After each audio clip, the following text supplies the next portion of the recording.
Noun के number में last day हम लोग क्या पढ़े थे?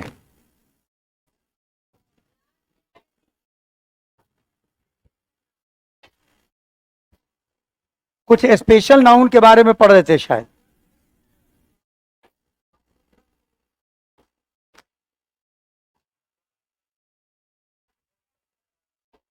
अब देखो बोर्ड चमक रहा है, बोर्ड का कलर मैंने इसलिए चेंज कर दिया है। अब जरा देखिए, देखें क्या था क्वेश्चन।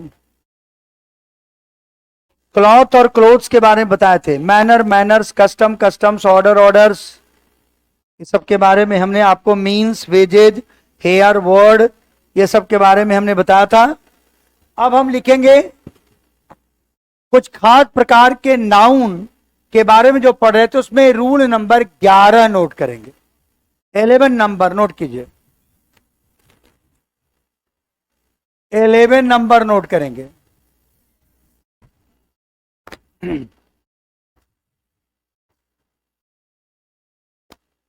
यहां देखिए क्या लिखा हुआ है,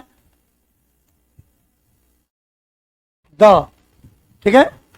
और इसके बाद यदि हम कोई एक एडजेक्टिव लिख देते हैं तो ये प्लूरल नाउन की तरह काम करने लगता है। नोट कीजिए, the plus adjective is equal to plural noun. यानी किसी भी नाउन में आप द को जोड़ दीजिए, ठीक है, क्या जोड़ दीजिए, द को जोड़ दीजिए, तो वो प्लूरल नाउन बन जाएगा। वो अगर एडजेक्टिव के साथ द जोड़िएगा तो, जैसे अगर कहीं पर आपको दिखे कि लिखा हुआ है द पुअर, मतलब इसका अर्थ क्या समझिएगा, इसका अर्थ समझिएगा गरीब लोग। द पुअर का अर्थ क्या समझिएगा आप, तो चलिए हम इसकी बात करते हैं, गरीब लोग, द पुअर। उसी प्रकार से अगर कहीं पर लिखा रहे द ब्लाइंड, तो इसका अर्थ समझिएगा अंधे लोग।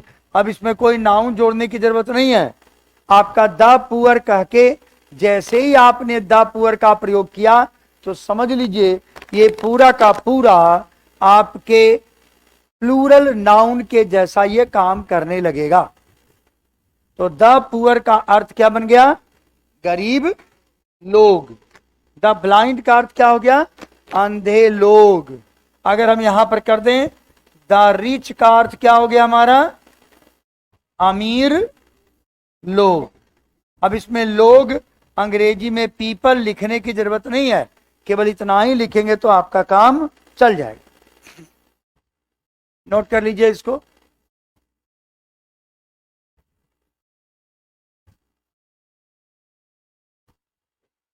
बोर्ड ब्लैक करेंगे तो चमकने लगेगा आपको।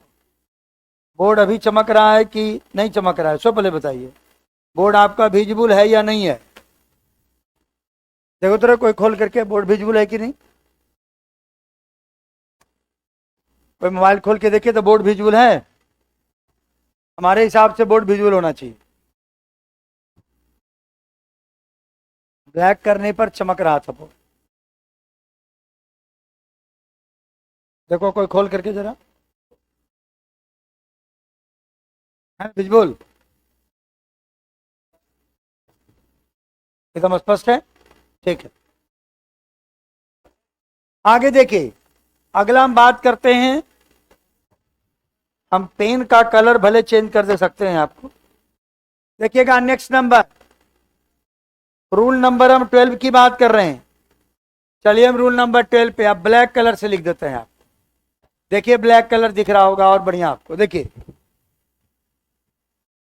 अब जरा देखो, कोई भी नाउन जब आप लिखते हैं तो कभी कभी आप देखते होंगे कि एक ही नाउन को 2 बार रिपीट भी कर देते हैं, आपने देखा है कभी?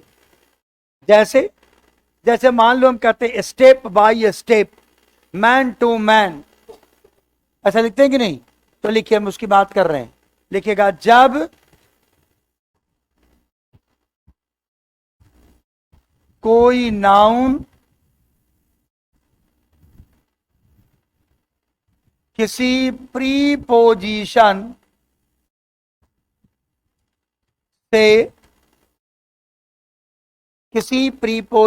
से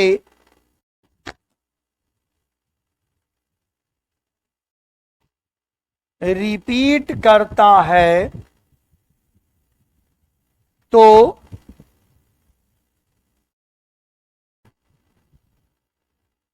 उस नाउन को हमेशा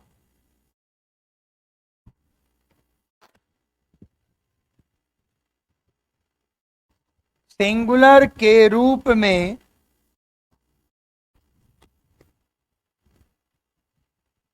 लिखते हैं। जब कोई नाउन किसी प्रीपोजिशन से रिपीट करता है तो उस नाउन को हमेशा सिंगुलर के रूप में लिखते हैं। रिपीट करे, अगर कोई नाउन क्या हो रहा है, रिपीट करे, तो आप उसको क्या कीजिएगा, सिंगुलर के रूप में लिख दीजिएगा। कभी भी उसको प्लूरल के रूप में नहीं लिखते हैं। जब भी लिखेंगे तो क्या लिखेंगे, रिपीटिशन ऑफ नाउन जब भी रहेगा तो सिंगुलर के रूप में रहेगा। जैसे अगर मान लो कि एक सेंटेंस हम लिखते हैं ऐसा, देखना ध्यान से,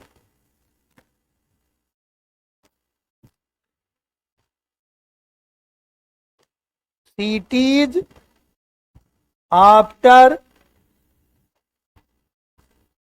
cities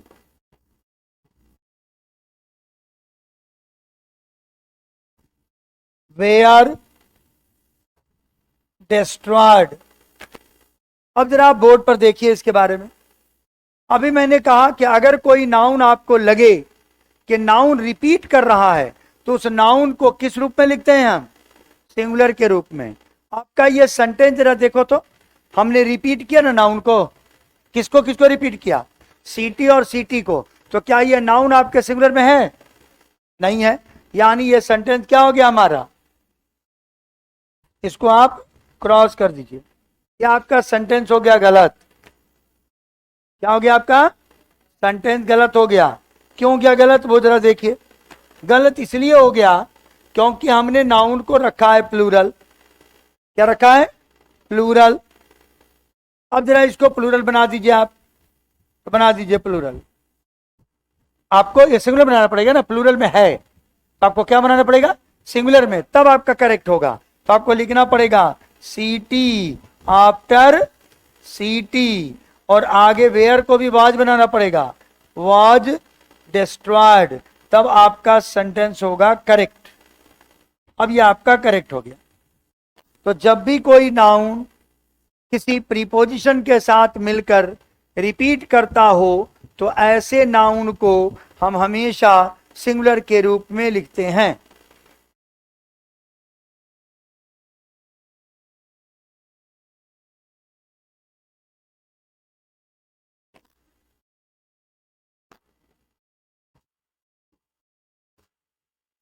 क्लियर हो गया।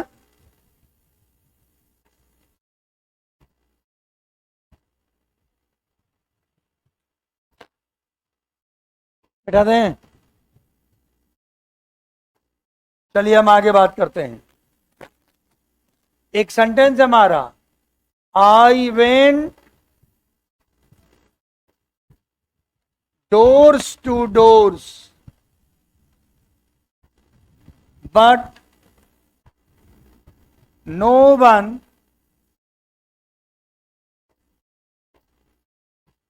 I went doors to doors but no one helped me।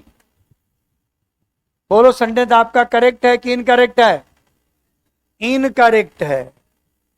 क्यों इनकरेक्ट है, क्योंकि कहता है यहां एक ही नाउन रिपीट कर रहा है, तो यहां आपका एरर हो गया और इसकी जगह पर आपका होगा डोर टू डोर। ऐसा लिख के आप सेंटेंस को करेक्ट कीजिएगा। यानी सेंटेंस होगा I went door to door but no one helped me.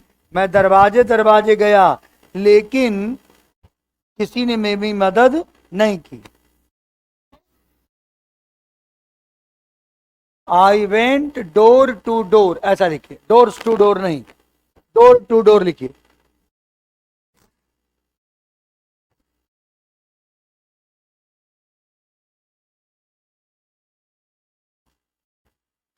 Clear हो गया? बढ़े आगे,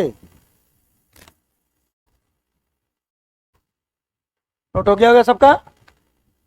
चलिए आगे बात करते हैं हम। अब जरा हम रूल नंबर कितना देखेंगे?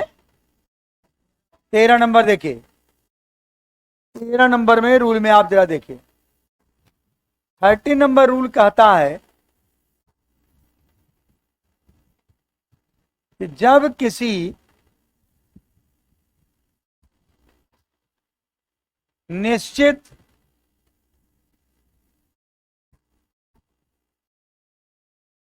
संख्या के साथ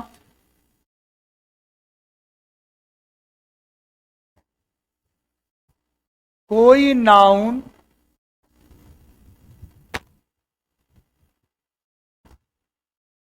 हाइफन, हाइफन ऐसा देते हैं, जब किसी निश्चित संख्या के साथ कोई नाउन हाइफन से जुड़ा हो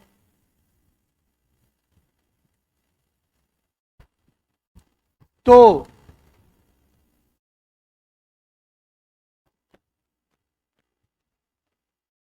उस नाउन को हमेशा सिंगुलर में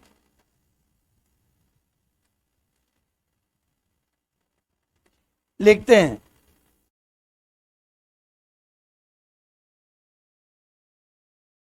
साइंस का क्लास आप लोगों का नहीं चल रहा था, आज टेस्ट हुआ था साइंस का, आज आप लोगों का साइंस का टेस्ट हुआ था, क्लास नहीं चला है।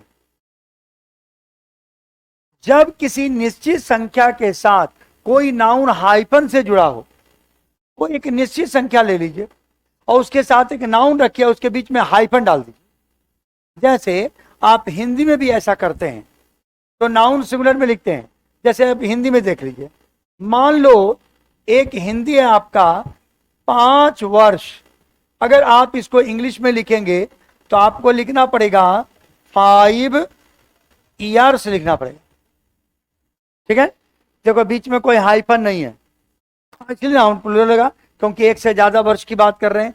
लेकिन अगर आपको ऐसा लिखना है, मान लो आपको लिखना है 5 वर्षीय और आगे में कर देते हैं, मान लो कर देते हैं योजना, पता है ना जी, 5 वर्षीय योजना, मान लो ऐसा लिखा हो 5 वर्षीय योजना। अब यहां देखो क्या हो गया, यहां देखो 5 और वर्षीय, तो 5 यहां भी है, संख्या सूचक शब्द है, और इसके साथ वर्ष के बीच में क्या लिखा हुआ है, हाइफन। तो हाइफन जब भी ऐसा दिखे तो आपको नाउन को सिंगुलर लिखना।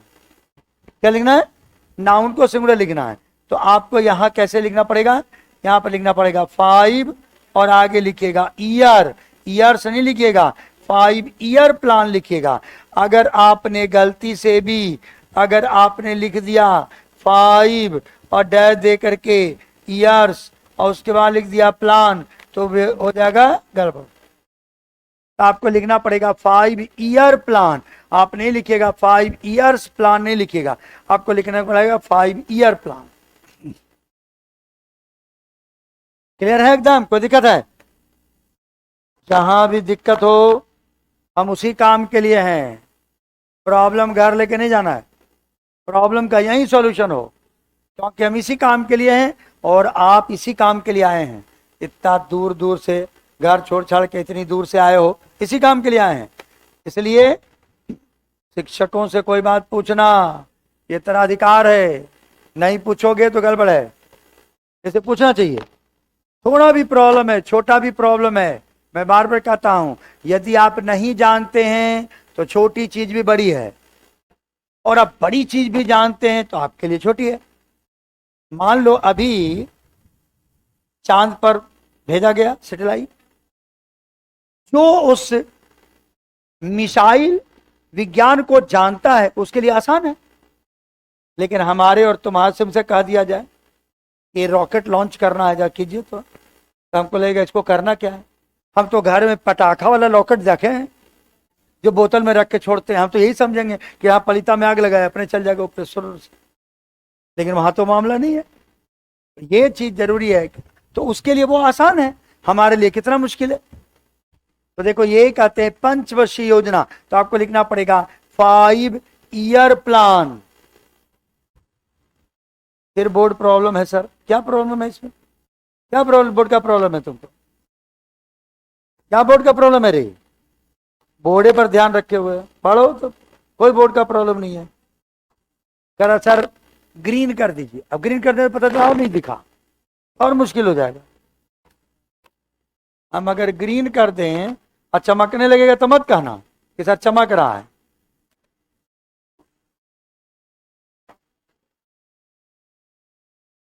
ग्रीन कहीं चमकने लगा तो फिर मुश्किल है। चमकेगा ही, देखो बीच में चमक है, देखो बीच के बोर्ड में चमक है, चमकेगा ही वो। ब्लैक भी करेंगे तो भी चमकेगा, कोई दूसरा कलर करेंगे तो आपका बोर्ड चमकने लगेगा। इसलिए व्हाइट मैंने किया था। थोड़ा सा बंद कर दो खिड़की जरा, देख पाले पाले पाले जरा खिसकाओ उसको इधर।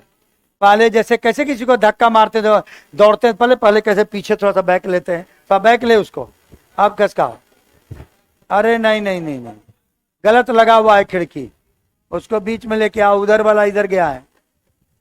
हाँ चलो ठीक है, अब आ गया, ठीक है चलो अब ठीक है। चलो सावन का हरा हरा हो गया, क्या थी बाबा भोले का, ये सावन में हरियाली हो गया। देखिए आप जरा देखिए, अगला रूल लिखते हैं, एक और आपको सेंटेंस लिखते हैं। मान लो कहीं पर लिखा हुआ है, सपोज कर लीजिए अगर लिखा हुआ है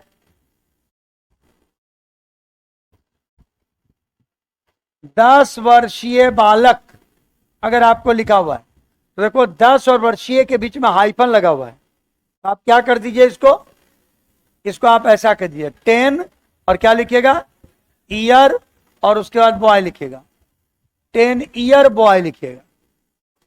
10 ईयर्स नहीं लिखिएगा, क्या लिखिएगा आप, 10 ईयर बॉय लिखिएगा। तो इस प्रकार से आपका ये चेंज हो गया, ठीक है। हाँ ठीक बोला, हर हर महादेव, सही बोला। हाँ ठीक है ना, बढ़िया। चलिए हर हर महादेव, महादेव जी का आ गया, हरा हरा हो गया, तो आपको भी लग रहा होगा एकदम सारे चारों तरफ हरियाली है। अच्छा, हरी चीज आंख को भी थोड़ा राहत देता है, ग्रीन जो है आंख को भी, यही कारण है कि डॉक्टर का जो पर्दा होता है वो ग्रीन का लगा होता है ना। और कोर्ट में जब जाओगे तो वहां लाल लगा रहेगा, आप वकील सब पहने रहेगा ब्लैक, क्योंकि वहां चोरी उचक्का सब आवेगा तो ब्लैक है। और रेड है, ब्लडी ब्लड का खाली कहा तो ताई मर्डर करके आया है सर, ये 3 को मर्डर किया है, ये 5 को मर्डर किया है। अब ब्लैक भी पहने रहता है वो, क्यों कोर्टे वैसा है, वहां सब अपराधी तक पहुंचता है, ब्लैक और आपका रेड का मामला है। यहां आपको देखो, आप ऐसे भी देखो, घर में ही पूजा पाठ में आप देखो, ऐसा जो विष्णु जी की पूजा अगर हो रही है ना, तो देखो केला का पत्ता हरा हरा, विष्णु जी को चढ़ावा क्या है, पीली पीली चीजें है ना, पीली पीली चीजें, बोलो चना के बेसन का लड्डू चढ़ाइए, उनको पीली चीजें चढ़ाइए। पीला भी होता है थोड़ा सा, पीला जो है ना, या खास करके जैसे जो भगवा रंग जिसको आप कहते हैं, वो थोड़ा सा ऐसा प्रतीक है जो एनर्जी का प्रतीक है, और उससे मन भी शांत होता है। लेकिन जरा कोई दुर्गा जी का पूजा करे वाले देख लो, लाल लाल पहने, रेड, ऊपर से रेड, क्योंकि वहां उसकी पूजा ही है, काली जी का पूजा करने वाला लाल काला यही ड्रेस में पहनेगा, टीका भी लगेगा एकदम वैसे रेड है ना, काला, और कहेगा आज अष्टमी नवमी है बलि दे, तो बलि पूजा है वहां। तो हर चीज की अपनी विधि है कि नहीं। अच्छा चलो, तो भगवान शंकर का दिन है तो बढ़िया कर लिए। तो 10 वर्षीय बालक को आपने क्या लिखा, 10 ईयर बॉय ऐसा लिखिएगा। तो चलिए आपका हो गया, रूल नंबर कितना हो गया आपका, 13 नंबर हो गया, 14 हो गया, 14 होगा।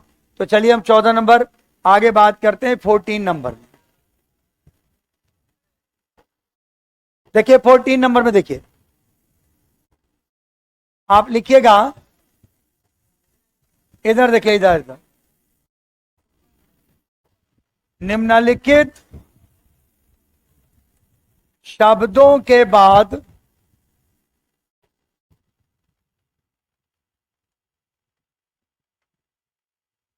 निम्नलिखित शब्दों के बाद प्लूरल काउंटेबल नाउन का प्रयोग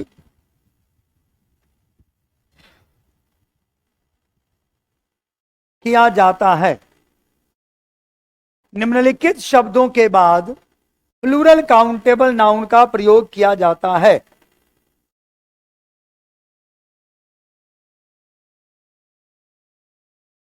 प्लूरल नाउन के बाद निम्नलिखित शब्दों के बाद प्लूरल काउंटेबल नाउन का प्रयोग किया जाता है। कौन कौन से शब्द हैं उसको नोट कीजिए। वन ऑफ, लिखिएगा each of, either of, neither of, none of, any of,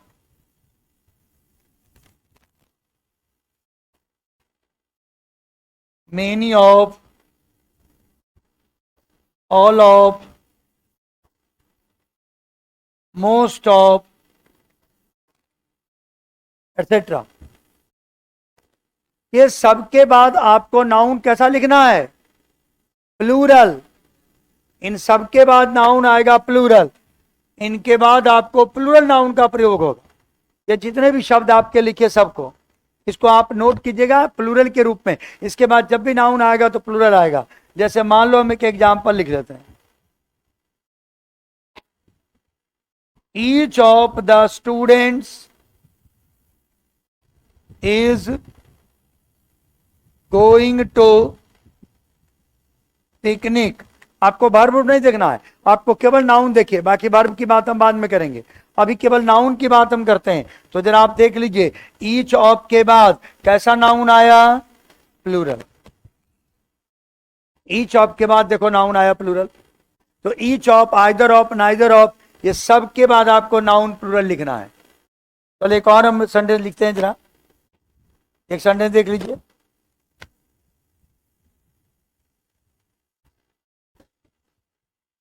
Gandhi ji was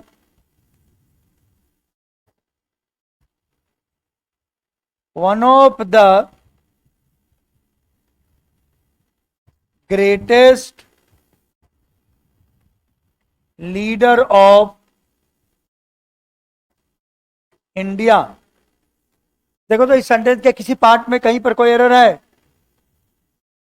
Gandhi ji was one of the greatest leader of India. देखो तो कहीं है? क्या एरर है? लीडर्स होगा, है ना? क्यों? क्योंकि हमारा वन ऑफ के बाद आया है। तो वन ऑफ के बाद जो नाउन आ जाए वो नाउन हो जाता है प्लूरल। इसलिए आप लीडर को क्या कर देंगे? आप लीडर को आप लीडर्स कर देंगे। तो हो गया Gandhi ji was one of the greatest leaders of India. क्या करना है? Gandhi ji was one of the greatest leaders of India.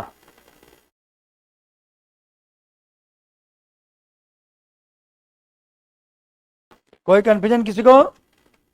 One of the greatest leaders of India.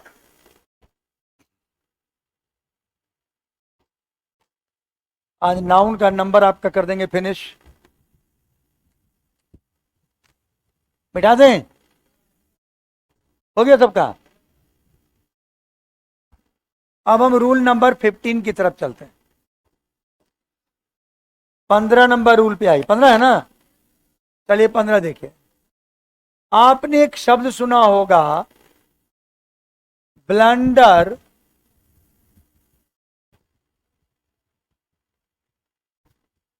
और मिस्टेक। ऐसा सुना? ब्लंडर, मिस्टेक, ऐसा सब सुने हैं? ब्लंडर, मिस्टेक, फिर से सुन लीजिए।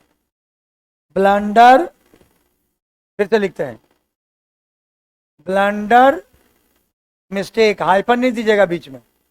ब्लंडर, मिस्टेक, ये हमारा गलत शब्द है। कैसा शब्द है? गलत शब्द है। अब जो हम नीचे बात आपको बता रहे हैं वो समझिएगा। ब्लेंडर के साथ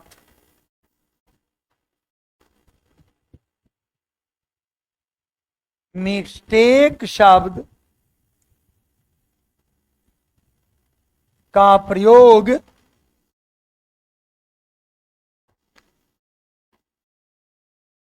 नहीं होता है।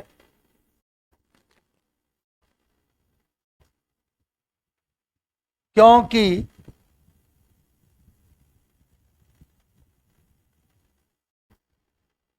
ब्लेंडर का अर्थ है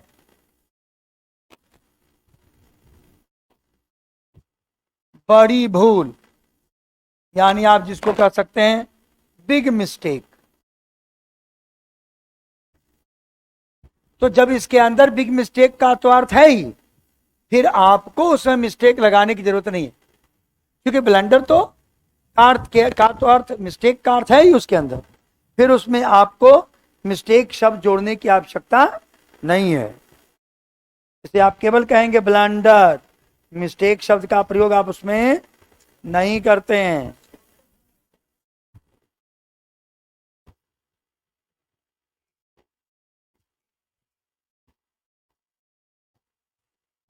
समझे बात?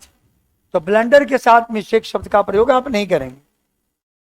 अब जरा देख लीजिए इसको, हम एक एग्जांपल ले लेते हैं।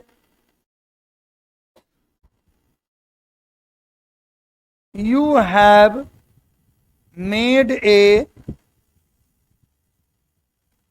Blender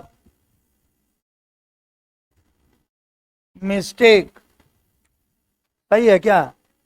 you have made a blender mistake, सही कि गलत? गलत, क्योंकि मिस्टेक शब्द का प्रयोग नहीं होगा। तो आपको क्या लिखना पड़ेगा, बोलो? कहिएगा यू हैव मेड ए, और आगे कर दीजिए ब्लेंडर। तो you have made a blender, ऐसा कहिए। यानी या तो ब्लेंडर लिखना है तो अलग लिखिए, मिस्टेक लिखना है तो अलग लिखिए, दोनों को एक साथ प्रयोग नहीं करेंगे। ये ब्लेंडर मिस्टेक एक साथ लिखे तो ये अपने आप में बड़ा ब्लेंडर हो गया। हो गया जी, ये अपने आप में ब्लेंडर हो गया। इसे आप इसके साथ में ब्लेंडर के साथ मिस्टेक शब्द का प्रयोग नहीं करते हैं। समझ गए होंगे? रूल नंबर हम 16 पर चलते हैं।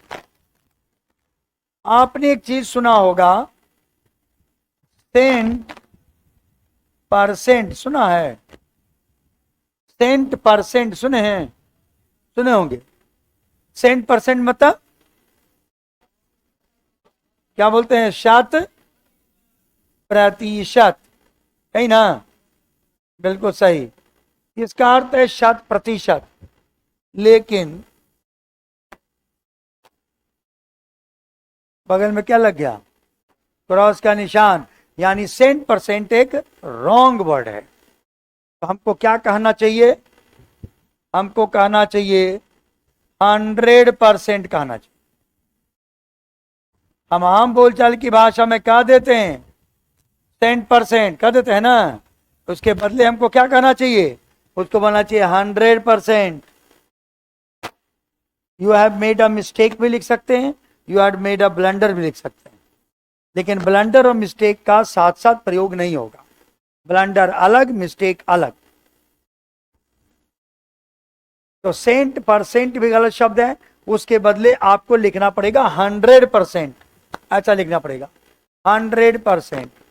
चलिए हम बात करते हैं 17 नंबर की, 17 नंबर की बात देखते हैं। आपने एक सुना होगा शब्द फूडिंग एंड लॉजिंग। अच्छा सुना है जी?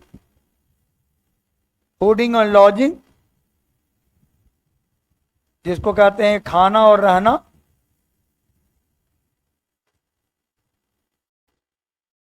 जैसे आप कभी कभी किसी हॉस्टल में जाइएगा रहने के लिए, हॉस्टल वाला कहता है कि हमारे यहाँ फूडिंग और लॉजिंग दोनों का व्यवस्था है, यहाँ रहना खाना दोनों की सुविधा है, मेस भी चलता है, यानी फूडिंग एंड लॉजिंग दोनों है। अब देखिए बहुत सारे बोर्ड पर भी लिखा रहेगा fooding and lodging both. Fooding and lodging जो शब्द है ये आपका रॉन्ग है। फूडिंग और लॉजिंग हम आम बोलचाल की भाषा में कहते हैं, यह गलत प्रयोग है। क्या कहना चाहिए सो सुनिए, ऐसा कहना चाहिए फूड एंड लॉजिंग, ऐसा कहना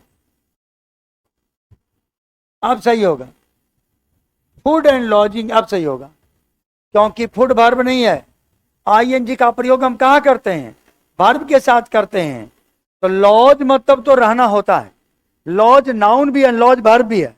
लॉज माने निवास स्थान भी होता है, लॉज में रहना भी होता है, तो वो तो वर्ब है। इसे आईएनजी का प्रयोग तो लॉज के साथ कर सकते हैं, लेकिन फूड तो नाउन है, नाउन में आईएनजी का प्रयोग नहीं करते हैं। इसलिए आपको क्या करना पड़ेगा, फूड एंड लॉजिंग ऐसा प्रयोग करें, फूड एंड लॉजिंग ऐसा प्रयोग आप करेंगे। ठीक है जी, ये आपका हो गया नाउन का नंबर का नियम, आपका हो गया समाप्त।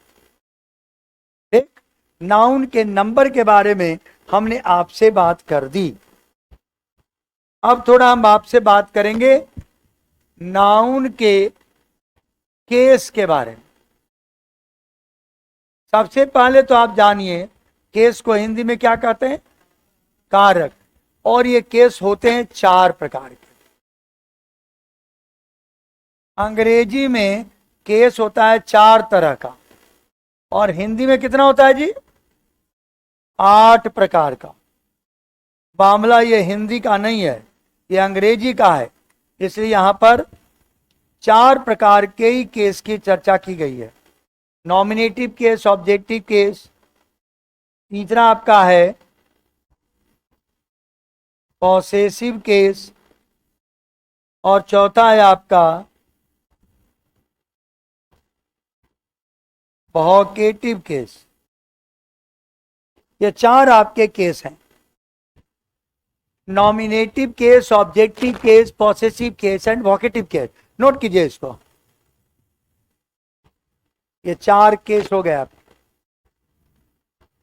Nominative case, objective case, possessive case and vocative case.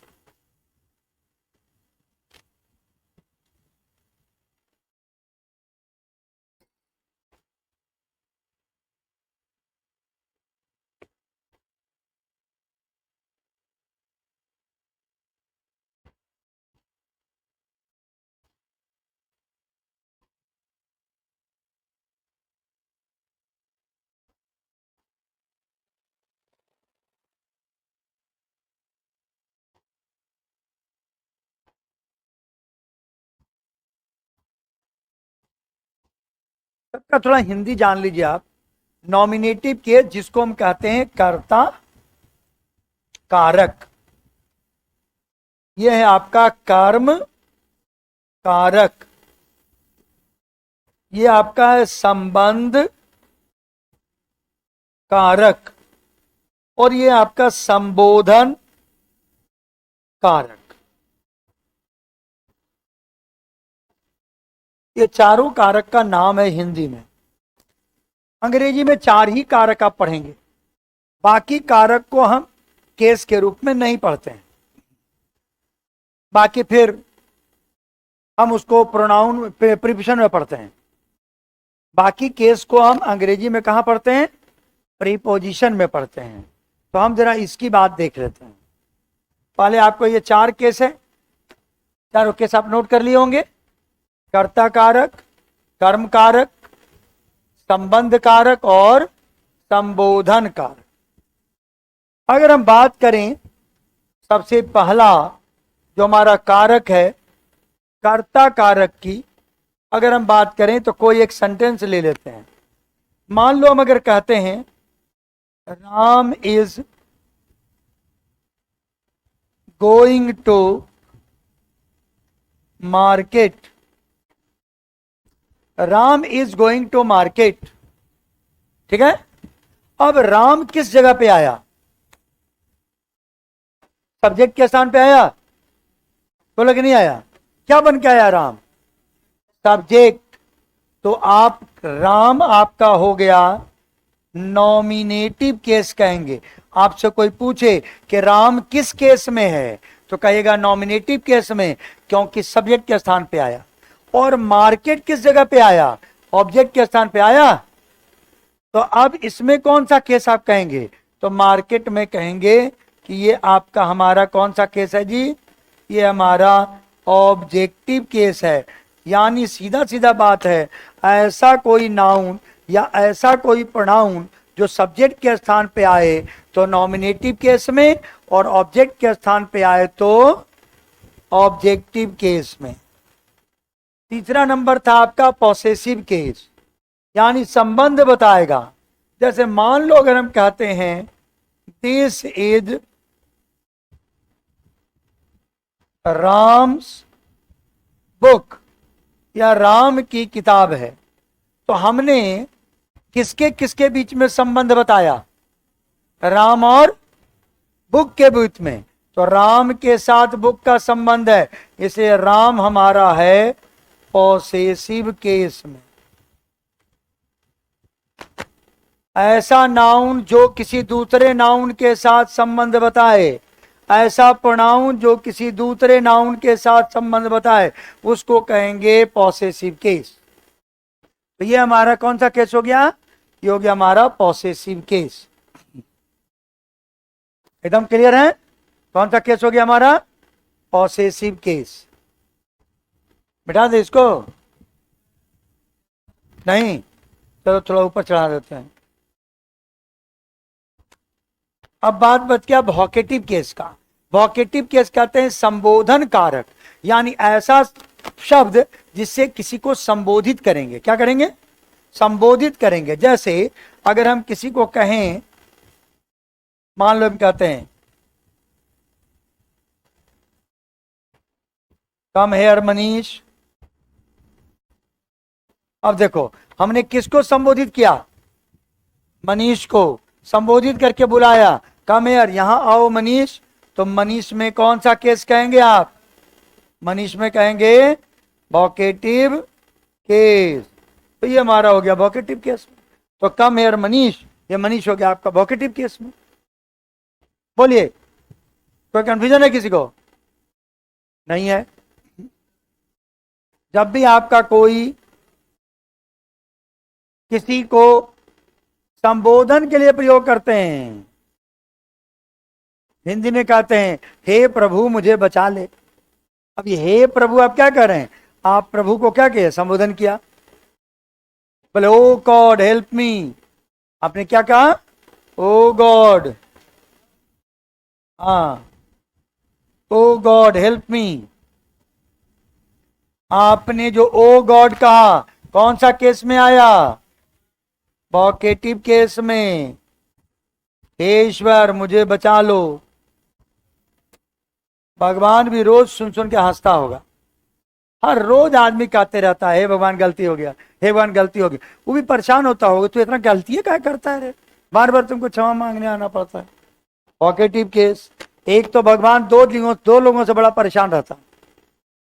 एक जो गलती करते रहता है माफी मांगते रहता है। अच्छा, एक बार गलती किया माफी मांगा ठीक है, बार बार एक ही गलती करते रहता है, इससे भगवान बड़ा परेशान है। दूसरे ऐसे व्यक्ति से भगवान परेशान है, तो जब कोई अच्छा काम हम करते हैं, कोई अच्छा काम करते हैं, हम किसी के लिए कोई अच्छा काम किए, तो हम क्या कहते हैं? सब भगवान जानता है तुम्हारे लिए कितना बढ़िया बढ़िया काम किए हैं। और जब हम कोई चोरी चमारी बदमाशी करते हैं तो कहते हैं कोई नहीं देख रहा है कि नहीं? तब उस समय हम ये सोचते भी नहीं कि भगवान तो देख ही रहा हो, वो भी उसको याद करता होगा। तो अच्छा कहते हैं तो सोचते हैं भगवान तो सब अच्छा किए हो तो जानता ही है, अब बुरा किया है तो उससे खाली हम ही जानते। और तीसरा जो व्यक्ति है जिसे भगवान बड़ा परेशान है, वो ये है कि मंदिर के दरवाजा पर जाता है, घंटी बजाता है, फूल चढ़ाता है, 250 ग्राम लड्डू चढ़ाता है, 15 रुपया का, 20 रुपया का, 50 रुपया का, 1 लाख रुपया का चीज मांगता है। इससे भगवान बड़ा परेशान है। ये मांगने वाला, जैसे मान लो तेरा कोई एक ऐसा पड़ोसी हो जाए जो तेरा रोज डोरबेल बजावे, बोले कि जानते मेरे यहाँ चीनी खत्म हो जाए, दे दिया। तो एक दिन तुम शौक से दे दोगे, भाई पड़ोसी है। अगला दिन फिर आया, अकीबंद का थोड़ा सा अदरक दीजिए, तेरा अदरक खत्म हो गया मेरे अदरक।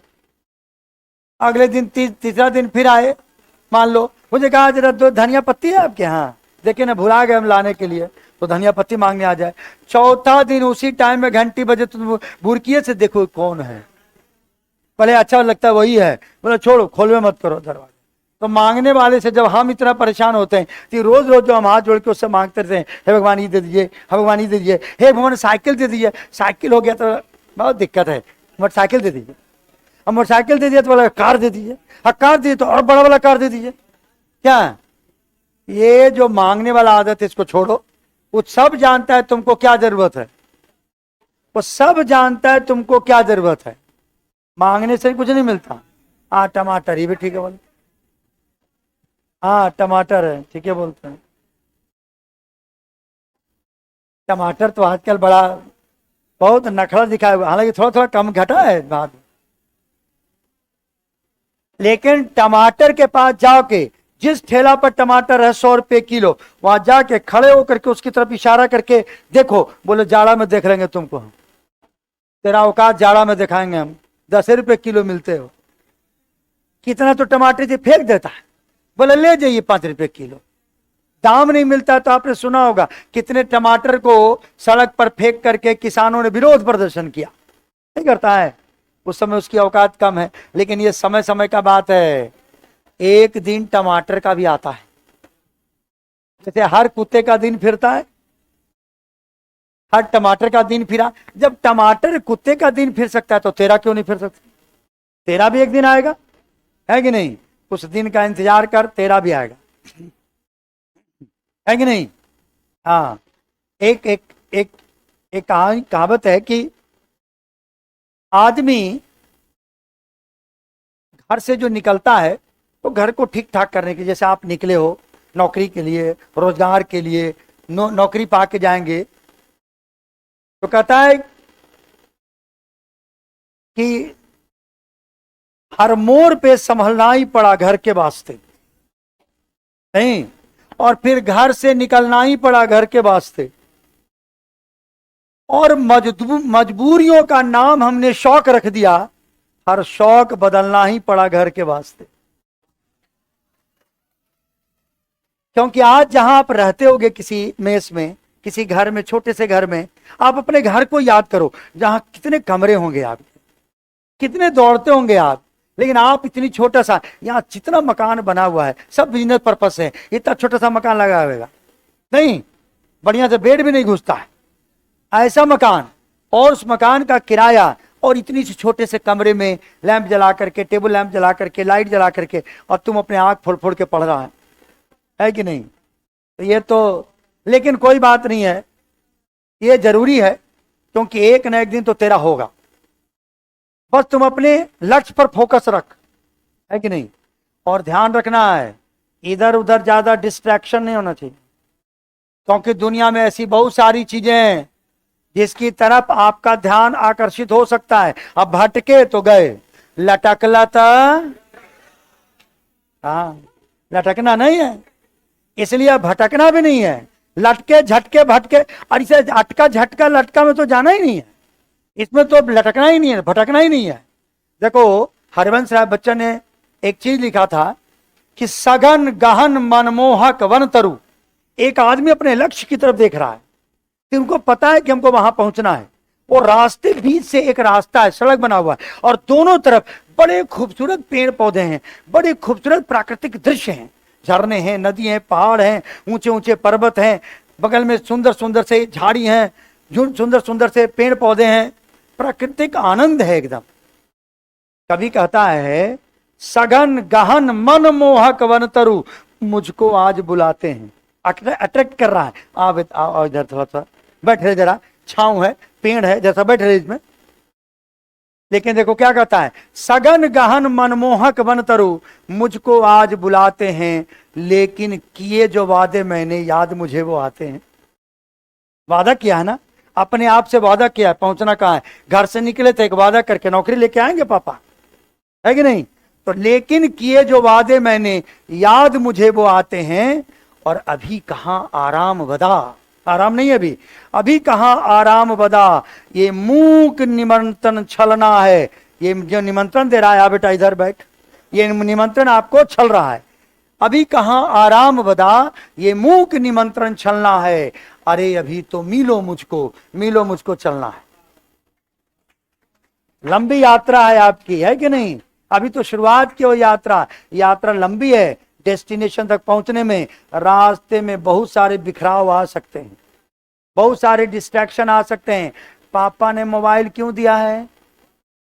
आप उनसे कांटेक्ट में रहिए। उनको क्या पता था कि उनके अलावा किसके किसके कांटेक्ट में आ गए? ये जो बहुत लोगों के कांटेक्ट में आ गए, ये गड़बड़ है। कांटेक्ट लिस्ट को कम कीजिए, कम से कम लोगों से कांटेक्ट में रहिए, और कम से कम कांटेक्ट में रहिए। Close your Facebook, open your book. Close your Facebook, open your book.